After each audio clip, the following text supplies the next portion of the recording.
আম্মা জান আয়েশাকে নবীজি সাল্লাল্লাহু আলাইহি সাল্লাম বলেন, ও আয়েশা, তুমি লজ্জা শরম নিয়ে তুমি চিন্তা করো, কাল কিয়ামতের ময়দান এত কঠিন হবে, এত কঠিন হবে।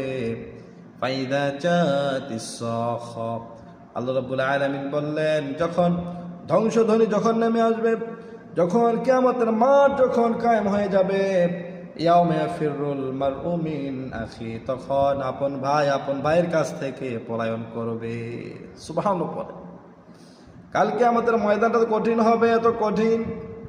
তখন আপন ভাইকে দেখলে পালিয়ে যাবে, ভাইকে পরিচয় দিবে না, ভাইকে পরিচয় দিবে না। আজকে এক ভাই আরেক ভাইয়ের সাথে কত মধুর সম্পর্ক, যখন শোনে ভাইকে কোথাও আক্রমণ করা হচ্ছে, মারা হচ্ছে, তখন আপন ভাই আর বসে থাকতে পারে না, দৌড়ে যায় আপন ভাইকে বাঁচানোর জন্য।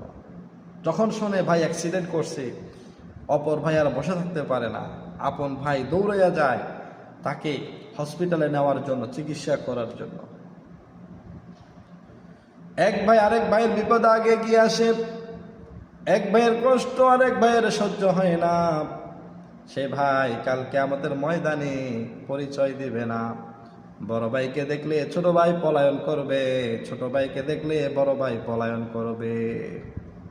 ওয়া উম্মিহি ওয়া আবি, শুধু ভাই নয় রে আয়েশা, কালকে আমাদের ময়দান কত কঠিন হবে। ওয়া উম্মিহি ওয়া আবি, সন্তান মাকে পরিচয় দেবে না, মা সন্তানকে পরিচয় দেবে না।